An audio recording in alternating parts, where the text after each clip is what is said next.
Okay, good morning. And today we will continue the topic that we left off yesterday, that is none other than types of sentences. कल हमने देखा था types of sentences में statement sentence also known as declarative sentence और assertive sentence. उसके structure और उसके examples हमने देखे थे. स्टेटमेंट सेंटेंस और डिक्लरेटिव और assertive can be positive and negative. वो पॉजिटिव भी हो सकते हैं, निगेटिव भी हो सकते हैं. फिर हमने देखा इंटरोगेटिव सेंटेंस. इंटरोगेटिव सेंटेंस का मतलब होता है जिस सेंटेंस में प्रश्न पूछा जाता है, क्वेश्चन पूछा जाता है. अब इंटरोगेटिव सेंटेंस जो है, तो अब वो अलग अलग प्रकार के. उनका एक पहला प्रकार है WH क्वेश्चन. WH क्वेश्चन को डायरेक्ट क्वेश्चन भी कहा जाता है. मतलब आपको क्वेश्चन पूछा है और एट द एंड आपने क्वेश्चन मार्क यूज किया है. WH क्वेश्चन जो है, इसकी शुरुआत हमेशा किससे होती है? WH वर्ड से होती है, जैसा व्हाट, व्हेन, हाउ, ये शब्द है. फिर आता है वर्बल क्वेश्चन. वर्बल क्वेश्चन का मतलब है जिस क्वेश्चन की शुरुआत ऑक्सिलियरी वर्ब से होती है, उसे हम क्या कहेंगे? वर्बल क्वेश्चन कहेंगे. ये क्या करना है, आपको ध्यान में रखना है. Verbal question. वर्बल क्वेश्चन के बाद आता है अल्टरनेटिव इंटरोगेटिव. अल्टरनेटिव इंटरोगेटिव का मतलब है कि जहाँ पे आपको चॉइस दिए जाते हैं, ऑप्शंस दिए जाते हैं. For example, would you like to watch a movie or play cricket? आप क्रिकेट खेलना चाहोगे या फिल्म देखना चाहोगे? यहाँ पे आपको चॉइस दिया है, ठीक है. अब उसके बाद में आता है स्टेटमेंट एज क्वेश्चन. कि नॉर्मली एक विधान है, स्टेटमेंट है, लेकिन उसका जो टोन है वो क्वेश्चन टोन का है. तो स्टेटमेंट एज क्वेश्चन जो है, उसको हम क्या कहते हैं? स्टेटमेंट क्वेश्चन उसे कहते हैं. अब तीसरा हमें देखना है इंपरेटिव सेंटेंस. अब ये इंपरेटिव क्या है वो थोड़ा देखते हैं. देखिए, इंपरेटिव जो है इसको आज्ञार्थी वाक्य भी कहा जाता है. So what does an imperative sentence do? An imperative sentence gives a command or makes a request. मतलब इंपरेटिव सेंटेंस जो है, इनके तीन इंपॉर्टेंट फंक्शन है. एक तो इस सेंटेंस में क्या किया जाता है? कमांड दी जाती है, या हम कहेंगे ऑर्डर दिया जाता है. दूसरा आता है और मेक्स अ रिक्वेस्ट, या फिर वाक्य में क्या किया जाता है? रिक्वेस्ट, जिसको हम विनती कहते हैं ना, रिक्वेस्ट, वो रिक्वेस्ट किया जाता है. मतलब जिस वाक्य में ऑर्डर दिया जाता है, कमांड दिया जाता है, या रिक्वेस्ट किया जाता है, उस वाक्य को हम क्या कहेंगे? इंपरेटिव सेंटेंस कहेंगे. नाउ इंपरेटिव सेंटेंस के एंड में क्या आ सकता है? Imperative sentence can end with a full stop. एक फुल स्टॉप से भी आप उसका एंड कर सकते हो. Sometimes an exclamation mark is also used at the end of an imperative sentence or even a question mark. म्हणजे इंपरेटिव्ह सेंटेन्सच्या शेवटी तुम्ही फुल स्टॉप पण वापरू शकता, एक्सक्लेमेशन मार्क पण वापरू शकता, किंवा कधी कधी क्वेश्चन मार्क पण येतं. पण नॉर्मली आपण काय वापरतो? फुल स्टॉप वापरतो आणि क्वेश्चन मार्क जो आहे तो इंपरेटिव्ह सेंटेन्स मध्ये आपण यूज करतो. नाउ एग्जांपल्स आप देखिए. Don't play football there, go to the park instead. Don't play football there, go to the park instead. अब यहाँ पे इस वाक्य में हमने कमांड दिया है, डोंट प्ले फुटबॉल देयर, वहां पे फुटबॉल मत खेलिए, go to the park instead, इसके अलावा पार्क में जाइए. तो इस वाक्य में हमने क्या दिया है? कमांड. क्या दिया है? कमांड दिया है, ठीक है. दूसरा, please issue me a duplicate marksheet. इस वाक्य में क्या है? रिक्वेस्ट है.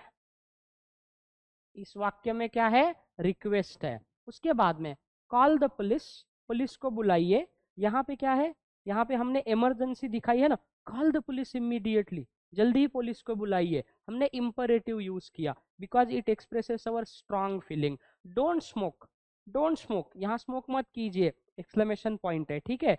कीप क्वाइट, शांत बैठिए, यहाँ पे क्या है? एक्सक्लेमेशन है. मतलब क्या होता है? जब हमारी सडन फीलिंग्स को हम एक्सप्रेस करते हैं, when we express our sudden feelings, जब हम हमारे सडन फीलिंग्स को एक्सप्रेस करते हैं तो हम क्या यूज करते हैं? एक्सक्लेमेशन मार्क यूज करते हैं वहां पे. देन बी क्वाइट, शांत बैठिए, यहाँ पे देखो हमने एक्सक्लेमेशन मार्क यूज किया है. प्लीज टाई माई शूज, यहाँ पे रिक्वेस्ट है कि मेरे शूज जो है वो टाई कर दो. टाई करने का मतलब क्या है? बांध देना, ठीक है. टाई माई शूज, शूज को टाई करना मतलब लेस बांधना. उसको लेस और अनलेस भी कहते हैं. लेस आणि अनलेस. ऍक्च्युली हा एक स्पोकन इंग्लिशचा भाग आहे. बहुत सारी चीजें हैं जो हम रोजमर्रा की जिंदगी में करते हैं, लेकिन हमको पता नहीं होता कि उनको प्रॉपर वर्ड क्या है। जैसा आपको एक नमूना उदाहरण बताता हूँ, मैं बीच बीच में सिखाते जाऊंगा ये। अब जैसा मेरा ये शर्ट मान लो खुला है, अब मुझे शर्ट क्या करना है, शर्टिंग करना है। तो शर्टिंग करना ये नहीं है, उसको बोलते हैं टक इन। टक इन म्हणजे बाहेर असलेला शर्ट काय करणे, पॅन्टच्या आत घालणे, त्याला टक इन म्हणतो आपण. किंवा बेल्ट आहे, बेल्ट बेल्ट उघडणे म्हणजे बकल अप ज्याला म्हणतो, बेल्ट लावणे आहे की नाही, बकल ऑफ म्हणजे बेल्ट काढणे. असे छोटे छोटे शब्द असतात जे आपल्या वेगवेगळ्या बॉडी मुवमेंटसाठी काय केल्या जातात, वापरल्या जातात. ठीक आहे, समजा आता एखादा व्यक्ती आहे, समजा आता तो नाकाला असं करतोय, काहीतरी शब्द असेल ना त्याला, आहे की नाही. मी असं थोडी म्हणू शकतो, oh Manoj sir is touching his nose, मी टच थोडी करतोय असं, मी असं करतोय, करतो ना आपण असं, काहीतरी शब्द असायला पाहिजे त्याला. आता कान आहे समजा माझा, मी कानाला असं टच करलं, तुम्ही म्हणू शकता टच, पण मी तुमचा कान पकडला, असा कान ओढला, मी काय केला, कान तुमचा असा पकडला आणि गमतीत ओढतो ना आपण, कान ओढला. की सर आपल्याला शाळेत मारायचे ना, कान ओढायचे, आहे की नाही, चिमटी भरायची. तर प्रत्येक गोष्टीला इंग्लिशमध्ये काय आहे, वेगवेगळा शब्द असतो. तो कभी कभार मैं आपको स्पोकन बीच बीच में सिखाते जाऊंगा. Then please tie my shoes, यहाँ पे रिक्वेस्ट है, तो ये क्या है, इंपरेटिव है. ओपन द विंडो, खिड़की खोलिए, ये क्या है दोस्तों, यहाँ पे ऑर्डर दिया है ना हमने, ओपन द विंडो, खिड़की खोलिए, तो ये क्या है, यहाँ पे रिक्वेस्ट है. Please shut the door, please shut the door, not door, R चा प्रोनाउंसिएशन साइलेंट है. प्लीज शट द डोर, कृपया दरवाजा बंद करा. रिक्वेस्ट है इस वाक्य में, हेल्प हेल्प मी. माने देखिए, मैंने आपको बताया कि इंपरेटिव सेंटेंसेस के एंड में आप question mark, sorry, full stop use कर सकते हो और एक्सक्लेमेशन मार्क भी यूज कर सकते हो. Now the question is, when do we use an exclamation mark and when should you need to use the full stop?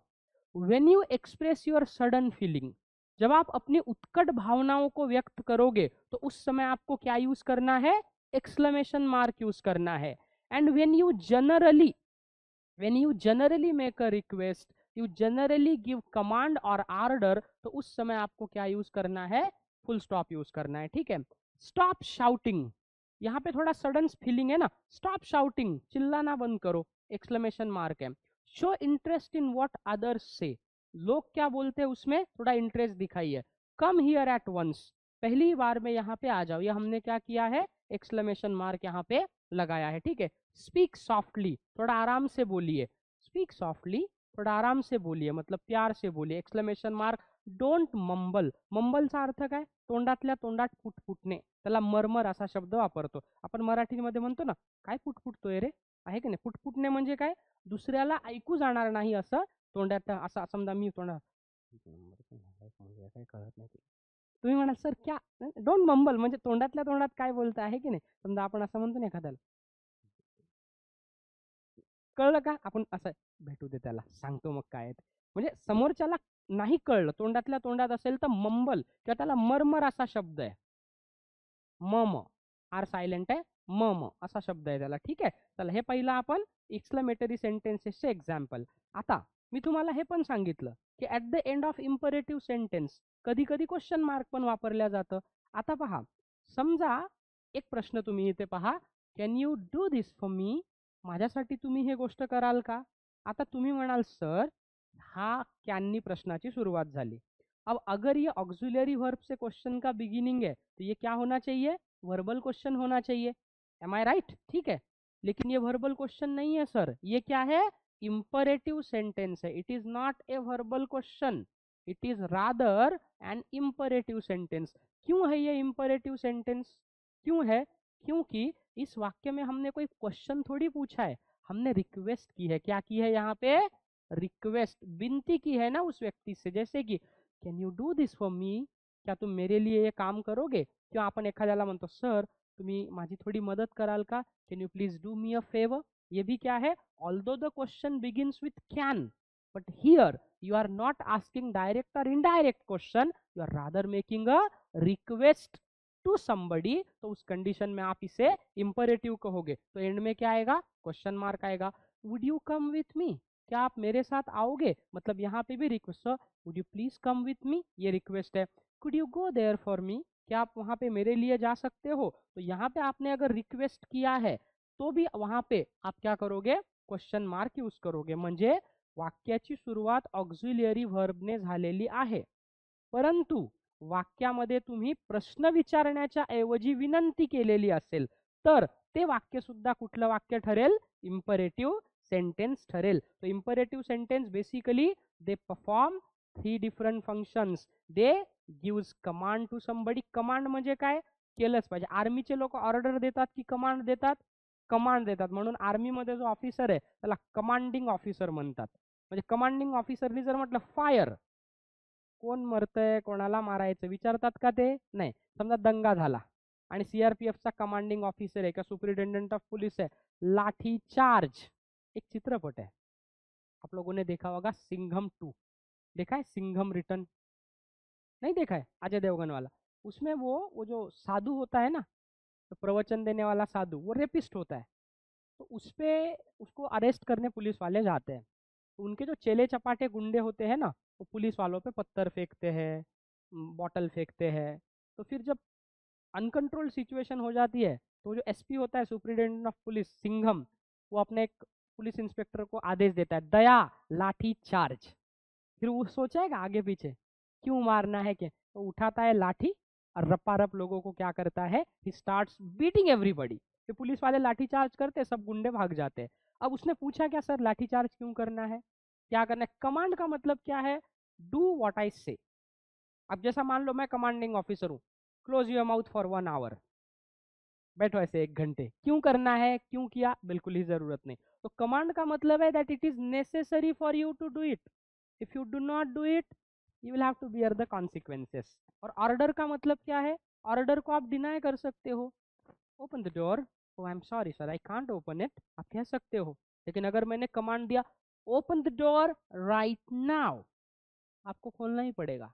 बाद में फिर अगर नहीं खोला तो आपकी नौकरी जा सकती है. तो ये कमांड और ऑर्डर में ये डिफरेंस. कमांड म्हणजे एकदम तीव्र है, एकदम स्ट्रांग है, करना ही पड़ेगा. स्टैंड अप, खड़े रहो. Command stand up. ऑर्डर है, अब ऑर्डर आप मान भी सकते हो, नहीं भी मान सकते हो. ठीक आहे. त्यानंतर would you come with me, could you go there for me. आलं का लक्षामध्ये? म्हणजे जरी प्रश्नाची सुरुवात ऑक्झिलरी व्हर्बने झाली असेल पण तिथे प्रश्न न बनवता विनंती केली असेल तर ते काय येऊ शकतं? इम्परेटिव येऊ शकतं. अच्छा, मुझे एक और उदाहरण बताइए दोस्तों आप. मैं एक वाक्य लेता हूं. Could you please pass the salt. अपन जेवण करते, अब मान लो हम लोग खाना खा रहे हैं, नमक का डिब्बा इनके पास पड़ा है. मैंने इनसे कहा excuse me could you please pass the salt. क्या आप वो नमक का डिब्बा मुझे दे सकती है? अब ये वर्बल क्वेश्चन है कि इम्परेटिव है? इम्परेटिव है कि वर्बल है? इम्परेटिव है. क्यों है इम्परेटिव? क्योंकि यहाँ पे मैंने क्वेश्चन थोड़ी पूछा है. Could you pass the salt please, और could you pass the salt, क्या आप मुझे नमक दे सकते हैं? इसका मतलब मैंने उनको क्वेश्चन थोड़ी पूछा है, मैंने क्या किया है, उनको रिक्वेस्ट की है. तो भले ही क्वेश्चन की शुरुआत ऑक्सिलरी वर्ब से है, अब क्वेश्चन यहाँ पे कुड से है, नहीं तो आपको लगेगा सर ऑक्सिलरी वर्ब से है तो डायरेक्ट उसको वर्बल करार दे दो. नहीं, आपको आइडेंटिफाई करना है कि although the question is begin with an auxiliary verb, it still makes a request and that is why it is considered as an imperative sentence. is this clear? चलो आगे बढ़ना है हमको. ठीक है. देखो उसके बाद में हम देखते हैं एक्सक्लेमेटरी. ठीक है. एक्सक्लेमेटरी को हम कहते हैं उद्गारवाचक वाक्य.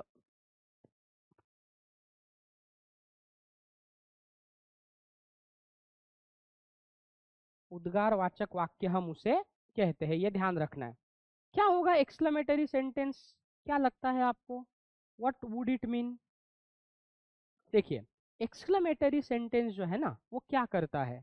N exclamatory sentence expresses strong feelings and end with an exclamation mark. Exclamatory sentences में हमेशा क्या किया जाता है? आपके जो स्ट्रॉन्ग फीलिंग्स है ना, आपकी जो उत्कट भावनाएं हैं, उन उत्कट भावनाओं को क्या किया जाता है? व्यक्त किया जाता है. आपकी जो स्ट्रॉन्ग फीलिंग्स है, उत्कट भावनाएं, उन उत्कट भावनाओं को क्या किया जाता है? व्यक्त किया जाता है. अच्छा, आपके स्ट्रांग फीलिंग क्या क्या हो सकते हैं बताइए जरा. सरप्राइज स्ट्रांग फीलिंग है. अचानक से मान लो आपका फ्रेंड है, वो आपके सामने, oh my God I haven't seen you for ages, या बहुत दिनों से नहीं देखा है. सरप्राइज है, आपकी स्ट्रांग फीलिंग हो सकता है. ठीक है. और क्या हो सकता है? एंगर, गुस्सा. अचानक से गुस्सा आता है ना, आपण ठरवून एखाद्यावर रागावतो का? थांब येऊ दे त्याला, आणि तो आला की रागावतो. छोटे बच्चों के साथ हम ऐसा करेंगे उनको डराने के लिए, लेकिन बड़े आदमी के साथ हम ठरवून राग करतो का नहीं? अचानक अब मान लो मेरा मोबाइल है, किसी ने फेंक दिया, डिस्प्ले चला गया, मैं तो गुस्सा करूंगा ना वहाँ पे। इसका मतलब क्या है? आपने एंगर वहाँ पे एक्सप्रेस किया, स्ट्रांग फीलिंग है। उसके बाद में आपका हैप्पीनेस, हैप्पीनेस खुशी है। उसके बाद में आपका सॉरो, दुख है। ठीक है, ये सारी चीजें जो है ये स्ट्रांग फीलिंग है। तो जिस वाक्य के द्वारा या जिस वाक्य में आपकी उत्कट भावनाओं को व्यक्त किया जाता है, the sentence which expresses your strong feelings, that sentence is known as exclamatory sentence। and exclamatory sentence के end में हमेशा क्या आना चाहिए? exclamation mark ही आना चाहिए। it should always end with an exclamation mark। किससे end होना चाहिए उसका? exclamation mark से ही उसका end होना चाहिए। is this clear? got it, understood? ठीक है, आगे बढ़िए। अब देखते हैं for example, happy birthday Tom. आपकी उत्कट भावनाएं हैं, ओ हैप्पी बर्थडे टॉम, आपने क्या किया? Exclamation mark. Ouch that hurt, ouch that hurt, मतलब आता तुम्हाला काटा रुतला, अरे बापरे दुखतंय, असं आपण म्हणतो की नाही? मग हे काय झालं? एक्सक्लेमेटरी अचानक है। What a beautiful rose. Again ध्यान रखना है गाइज आपको। हाँ, इसका मैं नोट्स भी दूंगा आपको, डोंट वरी, का नोट्स भी दूंगा। अब देखो वाक्य की शुरुआत किससे? व्हाट से है। अब आप बोलोगे सर ये तो फिर WH क्वेश्चन होना चाहिए, because it is begin with WH word, but it is an exclamatory sentence. अब आप ध्यान रखना, अगर ये क्वेश्चन होता तो ऑक्सिलरी वर्ब यहाँ तुरंत आता, व्हाट इज अ ब्यूटीफुल रोज ऐसे आता, लेकिन व्हाट अ ब्यूटीफुल रोज म्हणजे किती सुंदर फूल है, तो गुलाब किती सुंदर है, अशा अर्थाने वापरलाय। तो ये भी क्या है दोस्तों? एक्सक्लेमेटरी है। I love chess, it's a brilliant sport.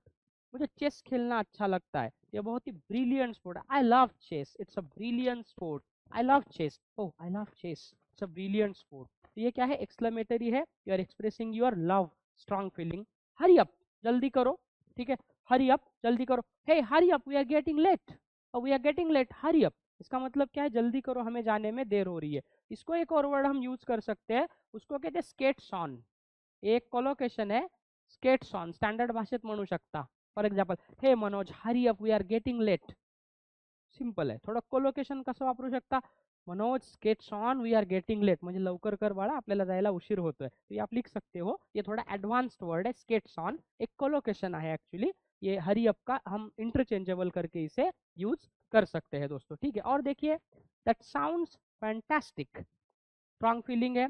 I can't believe you said that, I can't believe you said that, मला विश्वास नाही की तुम्ही असं बोलू शकलात। आपकी उत्कट भावनाएं है, मतलब अम्यूजमेंट, अमेजमेंट, आश्चर्य व्यक्त करताय तुम्ही या वाक्यामध्ये।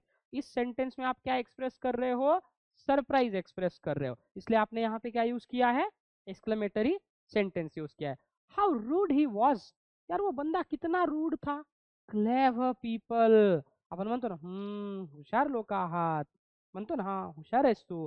क्लेवर पीपल, स्ट्रॉन्ग फीलिंग है। हाउ हैप्पी ही वॉज, तो किती आनंदी होता, एक्सक्लेमेटरी है। Take a look, take a look, take a look at the board, exclamatory, exclamation mark send हुआ।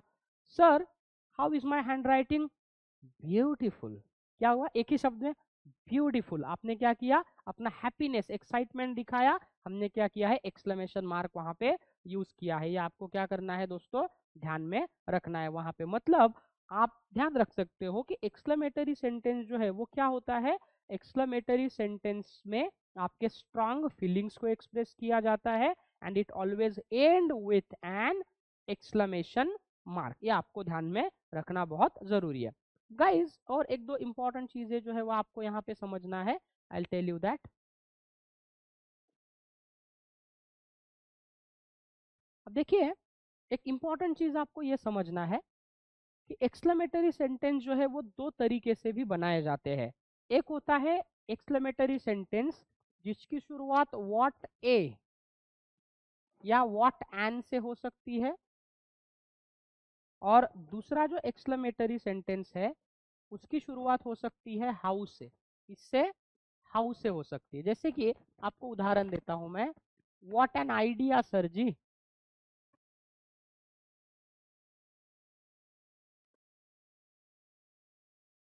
What an idea sir ji. अब आप समझ लीजिए यहाँ पे हमने क्या किया है, व्हाट एन हुआ है, या हम दूसरा ले सकते हैं वाक्य, what a beautiful house it is. Not necessary कि हमेशा गर्ल ही ब्यूटीफुल हो ब्यूटीफुल कार भी हो सकती है, हाउस भी हो सकता है, ठीक है। But beautiful specifically when you talk about the external beauty of a person, तो फीमेल जेंडर के लिए ब्यूटीफुल होता है। किसी लड़के को बोल सकते हो आप, oh he looks good, he is very beautiful, no. For female gender you say beautiful, and for male gender you say handsome. वैसे लड़कियों के लिए बहुत सारे शब्द है, थोड़ा जेंडर बायस है यहाँ पे। You can say she is beautiful, she is pretty, she is gorgeous, she is pretty nice, she is nice, असं अलग अलग वेगवेगळे शब्द कॉम्प्लिमेंटसाठी आपण वापरू शकतो. For example she is stunning, she she looks well, वेगवेगळे आपण हे करू शकतो, कॉम्प्लिमेंट देऊ शकतो.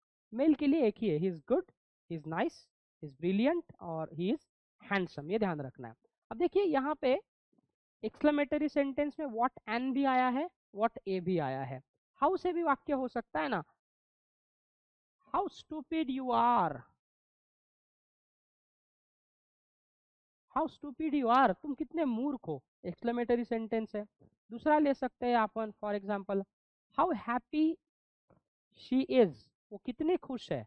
हमने क्या किया, एक्सक्लेमेटरी सेंटेंस लिया है. मतलब एक्सक्लेमेटरी सेंटेंस में व्हाट ए या व्हाट एन से भी शुरुआत हो सकती है और हाउ से भी शुरुआत हो सकती है. Now my question to all of you is, how will you identify that the given statement is either interrogative or exclamatory. एक उदाहरण देतो मी तुम्हाला आता.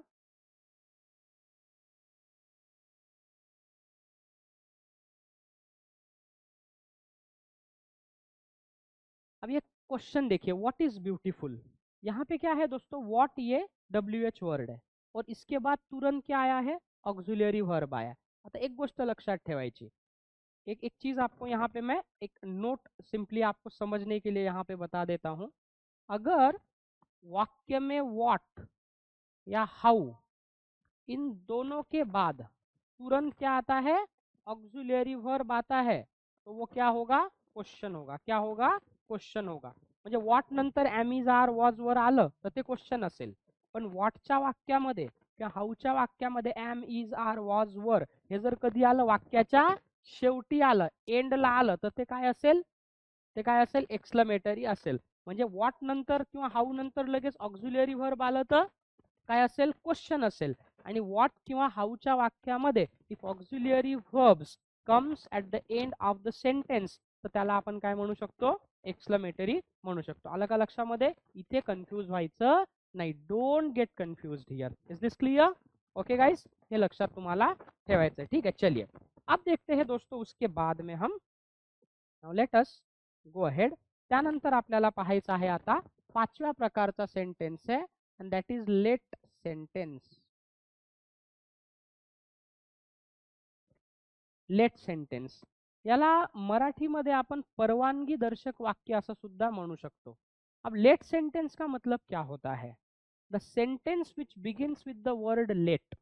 जिस वाक्य की शुरुआत यलीटी लेट शब्द से होती है वो लेट सेंटेंस हो जाएगा. दोस्तों एक होता है यलेटी लेट और दूसरा होता है यलीटी लेट.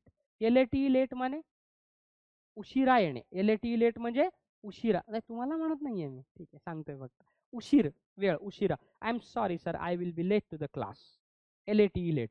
आणि एलईटी लेट म्हणजे काय, ये हम यूज करते हैं परमिशन के लिए. For example, oh let me speak, मुझे बोलने दो, लेट हिम गो, उसे जाने दो, लेट मी डू दैट, मुझे ये करने दो, और let me handle this situation first, पहले मुझे इससे डील करने दो, और let me call my father, मुझे अपने पापा को कॉल करने दो. तो ये आपको ध्यान रखना है. तो लेट सेंटेंस का मतलब क्या होता है दोस्तों, the sentence or a sentence which begins with the word let. Let sentence का मतलब क्या है, जो वाक्य लेट वर्ड से शुरू होता है उसे हम कहेंगे लेट सेंटेंस, ठीक है। अब लेट सेंटेंस के एंड में हमेशा क्या आना चाहिए, full stop. They always and with a full stop, त्यांच्या शेवटी नेहमी काय आला पाहिजे, फुल स्टॉपच आला पाहिजे, ठीक है। अब उदाहरण देता हूं आपको मैं, लेट मी स्पीक, मुझे बोलने दो, फुल स्टॉप आया है।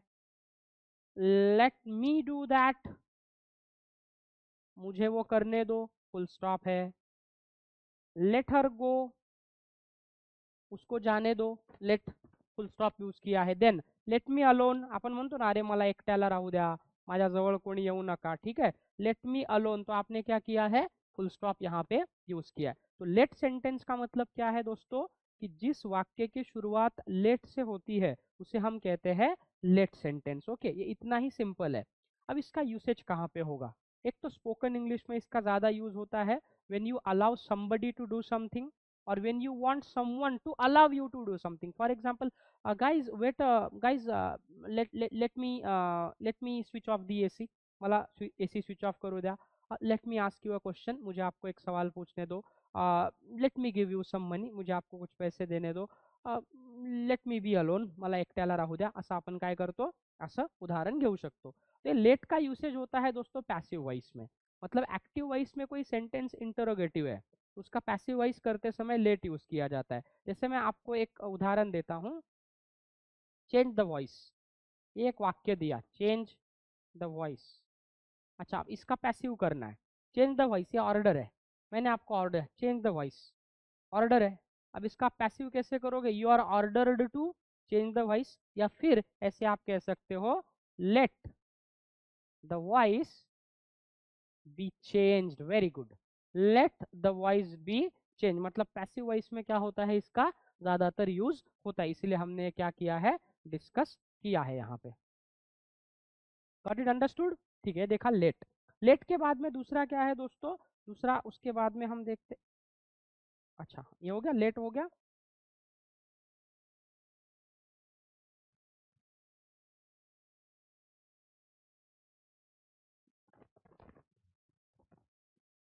एक मिनट, ये मैं डायरेक्ट ही बोर्ड लेता हूँ ताकि हमको दिक्कत ना आए।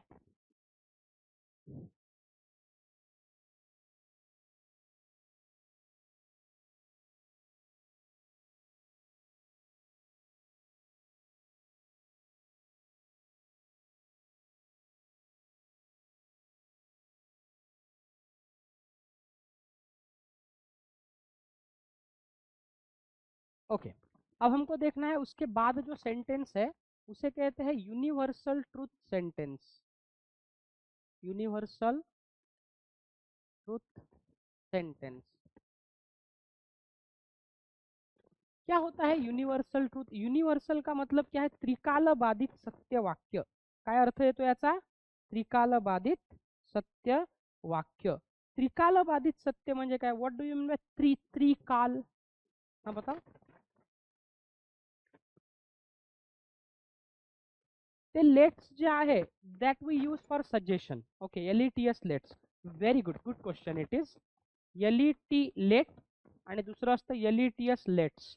तर हे लेट असचा शॉर्ट फॉर्म आहे, कशाचा, लेट असचा short form. We use let's to give friendly suggestion, friendly suggestion द्यायचं असेल आपल्याला, मैत्रीपूर्ण रीतीने एखाद्याला एखादी गोष्ट सुचवायचं असेल, हे आपण ऑक्झिलरी व्हर्ब मध्ये पाहणार आहे युसेज मध्ये। For example, guys let us play cricket today, चलो आज हम क्रिकेट खेलते हैं, ठीक है। सजेशन दिया हमने फ्रेंडली वे में, तो वो भी लेट का वाक्य। या हम ऐसे कह सकते हैं, let's have a cup of tea,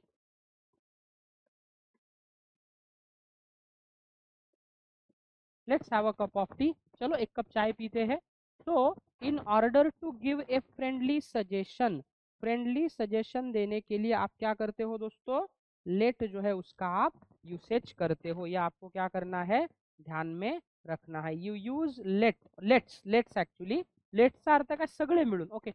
let's watch a movie together, चला अपन सगळे लोग सोबत चित्रपट पाहूया। तो लेट्स जनरली कहाँ पे यूज होता है, फ्रेंडली सजेशन के लिए। When you want to give a friendly suggestion you should use let's, लेटसचा काय आहे तो शॉर्ट फॉर्म आहे। Is this clear, got it understood, अगर समझ में, ठीक, और कोई डाउट है।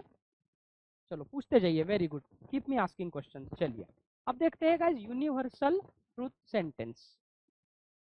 What do you mean by universal truth sentence? त्रिकालबाधित सत्य वाक्य। त्रिकालबाधित सत्य म्हणजे काय? त्रिकाल म्हणजे काय? त्रिकाल का मतलब क्या होगा? त्रि म्हणजे किती? तीन, त्रिदेव, ट्रिलॉजी, त्रिनेत्रा, आणि त्रिकालबाधित सत्य वाक्य म्हणजे काय?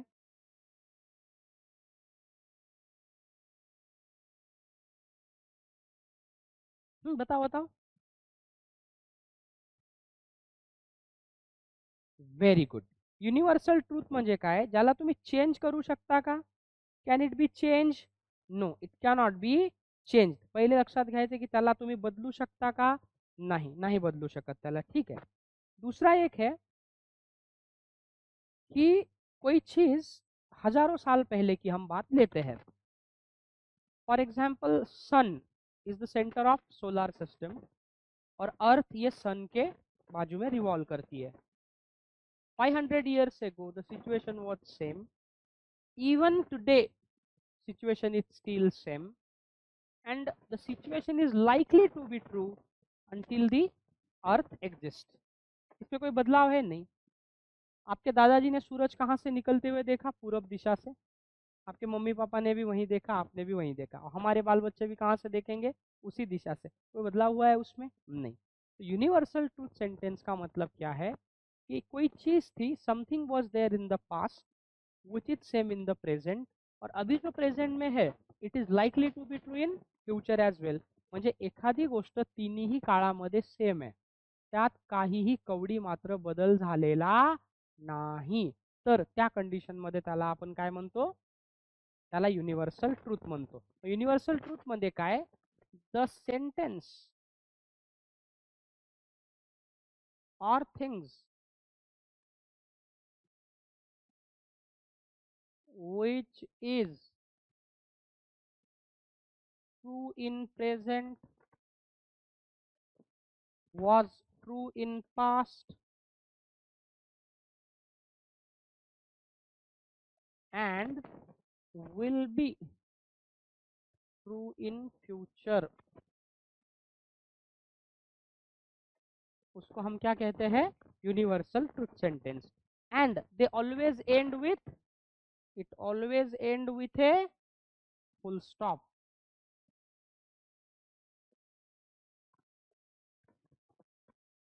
और इसके एंड में हमेशा क्या आएगा? फुल स्टॉप ही यूज किया जाएगा, ये आपको ध्यान रखना है, ठीक है। अब जैसा हम उदाहरण लेते हैं यहाँ पे, the earth rotates around the sun। क्या है गाइस? कौन सा टेंस है? प्रेजेंट सिंपल है, और the earth rotates around the sun universal truth है। फॉर एग्जांपल दूसरा उदाहरण लेते हैं,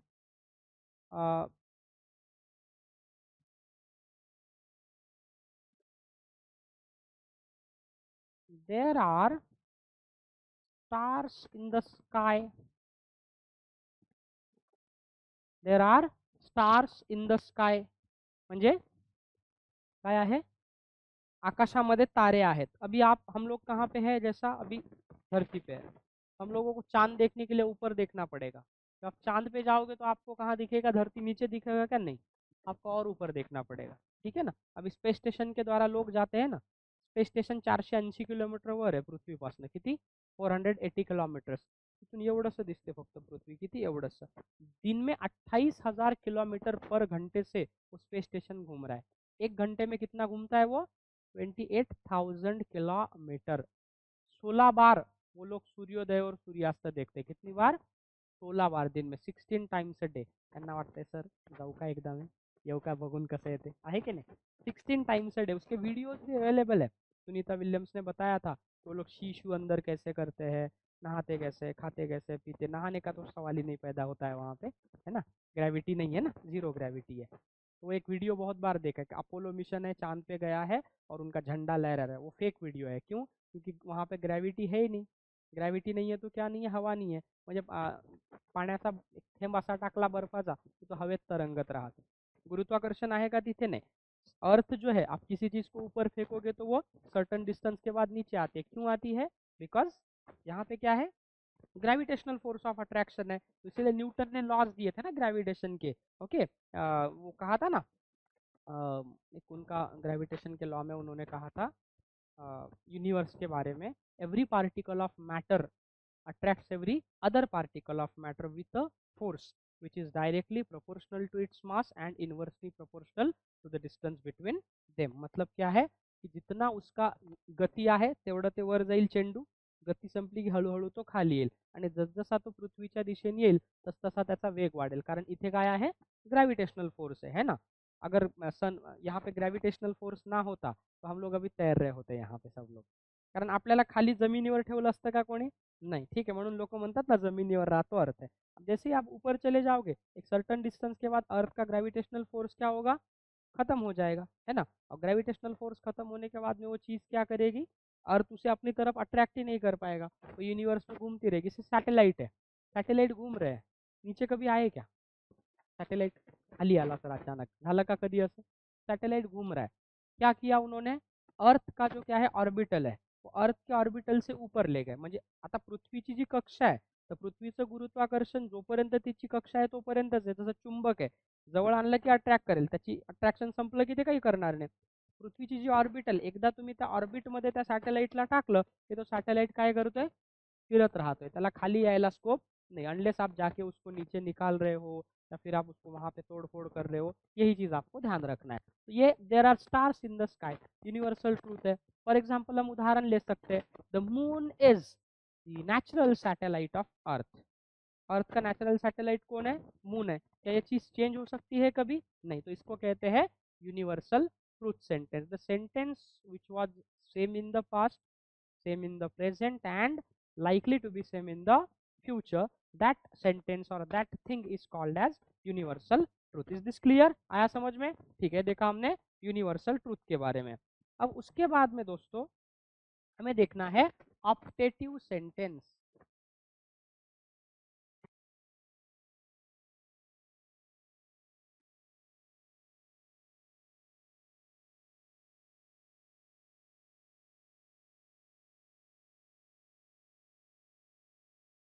ऑप्टेटिव सेंटेंस, ऑप्टेटिव का मतलब होता है इच्छा दर्शक वाक्य। तो जिस वाक्य में ये ऑप्टेटिव सेंटेंसेस के द्वारा 3 फंक्शंस परफॉर्म किए जाते हैं। एक, ये सेंटेंस में हमें ब्लेसिंग्स दिया जाता है। ब्लेसिंग्स म्हणजे काय, आशीर्वाद। इस सेंटेंस में हमें क्या किया जाता है, कर्स, एखाद्याला श्राप देऊ शकतो आपण, मेल्या मुडद्या तुझा खाना खराबा हो, तुझी बायको पळून जाओ, आहे की नाही, काय गेलं, श्राप देतो ना आपण एखाद्याला, है कि नहीं। हाँ, उसके बाद में तीसरा क्या किया जाता है, इसमें विश दिया जाता है, मतलब जो शुभेच्छा है ना वो शुभेच्छा दी जाती है। तो basically optative sentences performs the different functions. पहला वो ब्लेसिंग्स देते हैं, दूसरा उनके द्वारा क्या किया जाएगा, कर्स दिया जाएगा, और तीसरा क्या दिया जाएगा। अब जनरली ऑप्टेटिव सेंटेंसेस के एंड में आप फुल स्टॉप भी यूज कर सकते हो,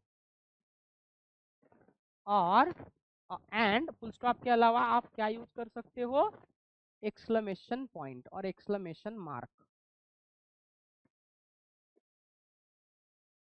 क्या यूज कर सकते हो, एक्सक्लेमेशन पॉइंट और एक्सक्लेमेशन मार्क भी आप वहां पे यूज कर सकते हो। आया समझ में, वेरी अंडरस्टूड, ठीक है। अब जैसा हम उदाहरण देते हैं, for example, may God bless you.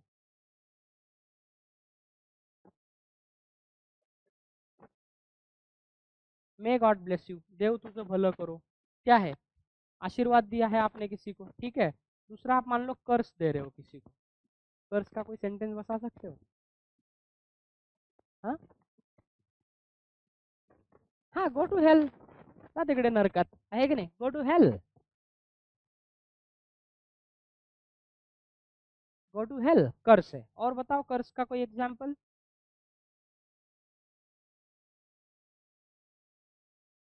May, oh, may you fail the test, क्या बताया, oh, may you fail the test and beaten by your parents, आहे की नाही, असं पण म्हणू शकतो। तुझं तिच्याशीच लग्न व्हावं तुझी बायको त्याच दिवशी पळून जाव, काय केलं आपण एखाद्याला, कर्स दिला ना, आहे की नाही, कर्स आहे. त्यानंतर विश आहे, विश, इच्छा, इच्छा.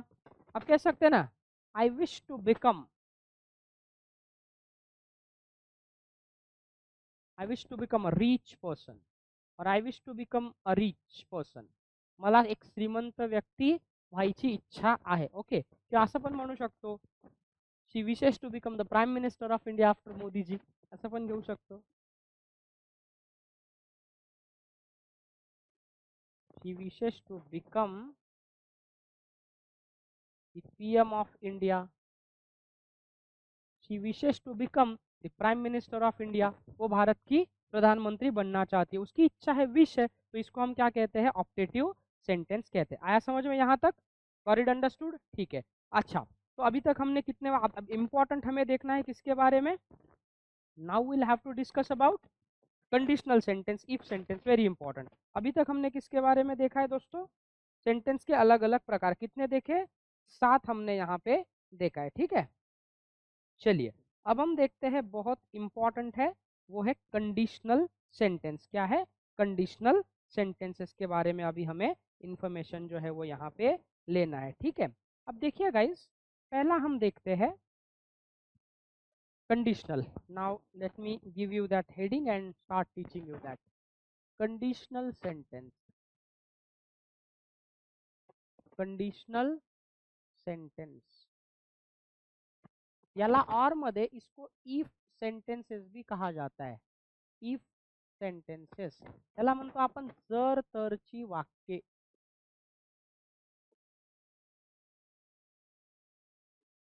क्या कहते हैं इसे हम? जर तरची वाक्य, जर तर. देखिए गाइस, इसके 2 एस्पेक्ट है. पहले मैं आपको ग्रामेटिकल पॉइंट ऑफ व्यू सिखाता हूँ, और दूसरा इसका प्रैक्टिकल एस्पेक्ट है जो कम्युनिकेशन में यूज होता है. So I will teach you types of sentences 2 times. पहिले ग्रामरच्या अनुसार आणि दुसरा आपण त्याच्या यूसेजच्या अनुसार. इसके 2 मेथड्स है, मैं आपको दोनों मेथड के द्वारा ये टॉपिक जो है वो आपको समझा देता हूँ. पहले ग्रामर से हम इससे देखेंगे कि हमारा क्वेश्चन करेक्ट आ जाए, फिर मैं उसके यूसेज के हिसाब से. तो इसका ध्यान रखना, हम देखेंगे पहला by grammar rule. By grammar rule से बताता हूँ. अब जैसा पहला है, देखिए गाइज, इफ जो है, कभी कभी किसी वाक्य की शुरुआत ही इफ से हो सकती है, या इफ ये सेकंड क्लॉज में भी आ सकता है. आता पहा, नॉर्मली काय की एखाद्या वाक्याची सुरुवात जर इफने झाली असेल, तर इफचं वाक्य संपल्याबरोबर कॉमा द्यायचा आणि दुसरं वाक्य तिथून पुढे कंटिन्यू करायचं. पण समजा दुसरं वाक्य पहिले आलं आणि इफ जर मधात आला, मग कॉमा वापरायची गरज आहे का? नाही. इफ मग 2 वाक्यांना जोडण्याचं काम करतो. ठीक आहे, मग आता इफचे वेगवेगळे रूल आहे. आता पहिला रूल काय, समजा इफच्या वाक्यामध्ये जर प्रेझेंट सिंपल असेल, बाय ग्रामर, अगर इफ के सेंटेंसेस में क्या है, प्रेजेंट सिंपल है, तो फिर क्या आएगा, ध्यान रखना है आपको guys. In if sentence, in if sentence there is present simple. If के सेंटेंस में क्या है, प्रेजेंट सिंपल है. in if sentence there is present simple, we use can, may, shall, will in another sentence. तो अगले वाक्य में हम क्या करेंगे, कैन यूज करो, अदरवाइज में शाल और विल, इतना ही यूज करेंगे. अब आप उदाहरण देखो गाइज यहाँ पे. ठीक है, ये मैं पहले ग्रामर से पढ़ा रहा हूँ, फिर हम देखेंगे यूसेज रूल के हिसाब से. तो क्या किया हमने, एक वाक्य लिया, if I become a rich person, जर मी श्रीमंत व्यक्ति झालो तर. इफ का वाक्य खत्म हुआ, कॉमा लगा दिया हमने. ध्यान दो इधर, if I become a rich person. अब मैं क्या कर सकता हूँ, कैन, में, शाल, विल कोई भी यूज कर सकता हूँ, बट ज्यादातर विल यूज किया जाएगा. I will, if I become a rich person, I will buy an aeroplane. अगर मैं अमीर आदमी बना तो मैं एक एरोप्लेन खरीदूंगा. एंड में क्या आया है, फुल स्टॉप आया है. ठीक है, दूसरा उदाहरण लेते हैं.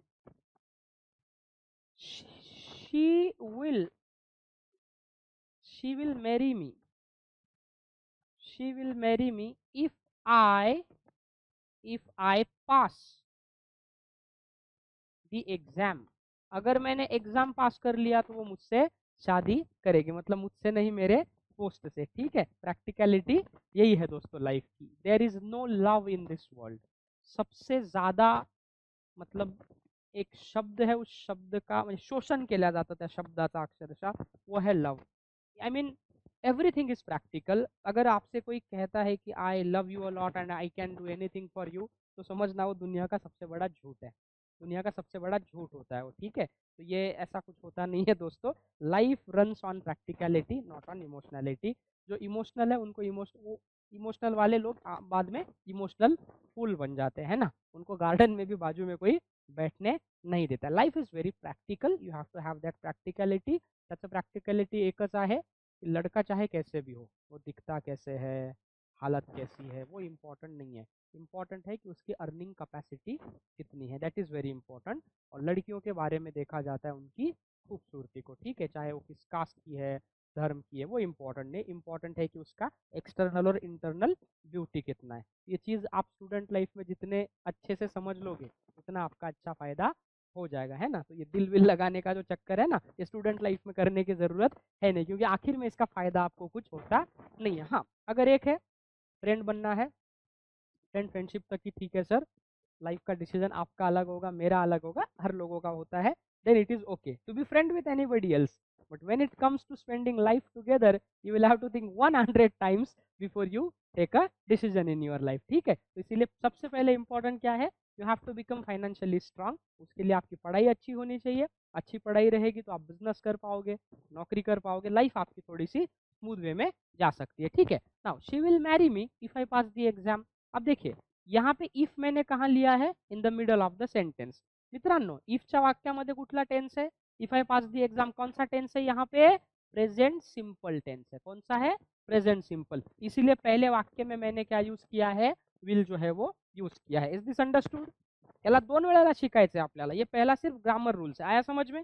पहला रूल समझ में आया कि अगर इफ के सेंटेंस में प्रेजेंट सिंपल यूज होता है तो अगले सेंटेंस में सब्जेक्ट के बाद आप क्या यूज करोगे, कैन, मे, विल। किंवा असं पण म्हणू शकतो, she can marry me if I pass the exam, she may marry me if I pass the exam, हे पण घेऊ शकतो। और I can help you if I get my salary on time, अगर मुझे मेरी सैलरी टाइम पे मिली तो मैं आपको हेल्प करूंगा पैसे से, ये भी उदाहरण हम ले सकते हैं। ये हुआ पहला रूल। आया समझ में? Is this clear? ध्यान रखना है दोस्तों, ठीक है। चलो अब दूसरा रूल बताता हूं मैं कि दूसरा रूल क्या है। Rule number second. Rule number second क्या है कि इफ के सेंटेंस में अगर प्रेजेंट सिंपल के अलावा पास्ट सिंपल है तो क्या होगा दोस्तों। Okay, now in if sentence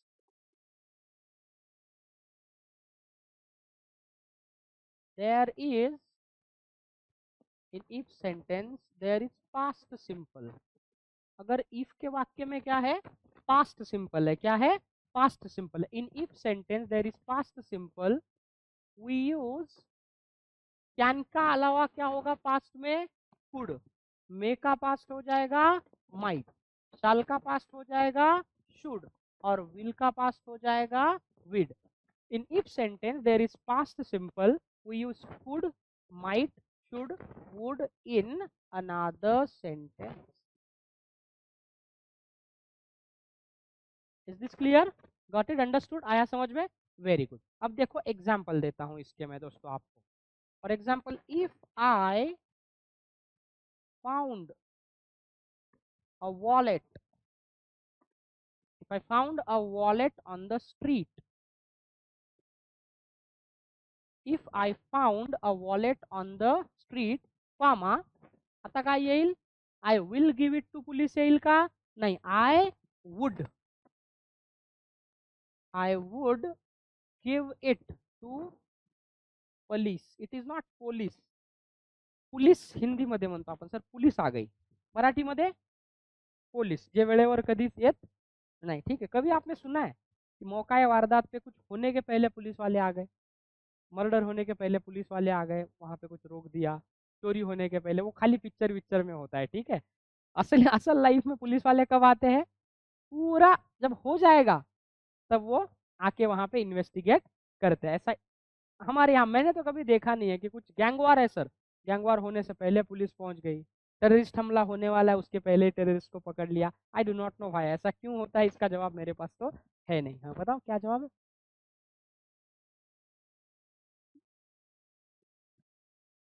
एक सोपी गोष्ट करतो, एक प्रयोग करा। फिर फोन लगाओ पुलिस स्टेशन में, अगल बगल में कोई होगा, उनको बोलो कि यहाँ मैं क्लास में हूँ, ये मनोज सर ने मेरे गर्दन पे चाकू रखा हुआ है, आप जल्दी आ जाइए नहीं तो वो मेरा गला काट देंगे। ठीक है, आपने बता दिया। अब हम इंतजार करते हैं कि देखो पुलिस वाले कितने मिनट में आ जाएंगे। किमान 5 कॉल करावे लागतील, किती 5। वास्तविकता में आने में कितना टाइम लगेगा, it will take only 2 minutes, 5 minutes, 5 minute. अगर 1 घंटे तक वो यहाँ पे आ गए ना, मैं टीचिंग छोड़ दूंगा। मैंने ये एक्सपीरियंस किया है मेरे लाइफ में, मैंने खुद अनुभव लिया है इन चीज़ों का। They will never come on time if even if you inform them. भांडणं सुरू आहेत, मारामारी सुरू आहे, वो जाके ना ते सोडवणार नाही, ते काय म्हणणार माहिती आहे का, तू तू कंप्लेंट दे, मग आम्ही पुढचं काय आहे ते बघतो। Am I right? यही बात है। चलो एनीवे हम किसी को ब्लेम नहीं कर रहे, मैं आपको सिर्फ वास्तविकता बता रहा हूँ। Everybody does their work. If I found a wallet on the street I would give it to police. आता इफ आई फाउंड कौन सा टेंस है, पास्ट सिंपल टेंस है दोस्तों यहाँ पे इफ के वाक्य में। तो दूसरे वाक्य में क्या आया है, वुड हमने यूज किया है। अच्छा और दूसरा एग्जाम्पल लेता हूं, she would go to Mumbai if she got a little money. अगर उसके पास थोड़ा पैसा होता तो वो मुंबई जाती। देखिए she would go to Mumbai if she got a little money, कौन सा टेंस है, इफ में, पास्ट सिंपल है, तो अगले वाक्य में क्या आया, वुड, कुड, शुड। जैसे कि she might go to Mumbai if she got a little money, या माइट के जगह पे जैसा हम यूज कर सकते could, she could go to Mumbai if she got a little money, she should go to Mumbai if she got a little money. ये ध्यान रखना है। मतलब अगर इफ के टेंस में क्या होता है, पास्ट सिंपल होता है, तो हम क्या करेंगे अगले वाक्य में कुड, वुड। पण नॉर्मली जास्त वापर कशाचा होतो, वुडचा होतो। ये आपको ध्यान में रखना है दोस्तों। ठीक है, चलिए अब उसके बाद में ध्यान रखना है आपको, तीसरा रूल है, ये इंपॉर्टेंट है। अगर इफ के सेंटेंस में पास्ट परफेक्ट है, क्या है, पास्ट परफेक्ट टेंस है, फिर क्या आएगा, ठीक है, in if sentence there is past perfect, in if sentence there is past perfect, we use would, could, should, might plus have plus past participle of verb।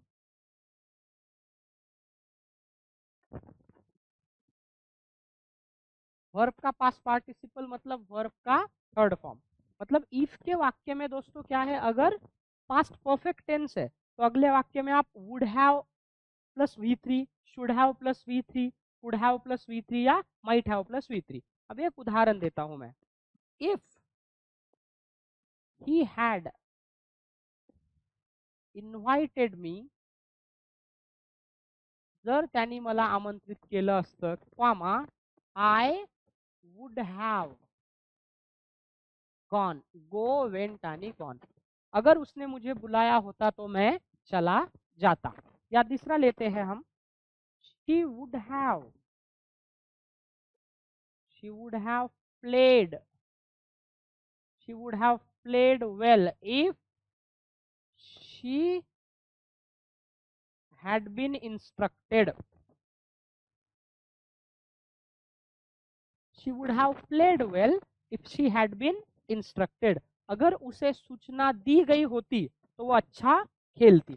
अब देखिए इफ के sentences में कौन सा टेंस है, पास्ट परफेक्ट टेंस है, तो हमने यहाँ पे क्या यूज किया है, वुड, वुड के बाद में हैव, और हैव के बाद में वर्ब का थर्ड फॉर्म हमने यूज किया है। मतलब इफच्या वाक्यामध्ये जर पास्ट परफेक्ट टेन्स वापरलेला असेल तर पुढील वाक्यामध्ये तुम्ही either would, could, should, might, त्यानंतर हैव, और have should be followed by the past participle, that means third form of the verb. तर तिथे काय आला पाहिजे, वर्बचा थर्ड फॉर्म वापरला पाहिजे. ये 3 रूल आपके समझ में आ गए. These are very important. Now due to the time constraint, I have to put a full stop to this lecture.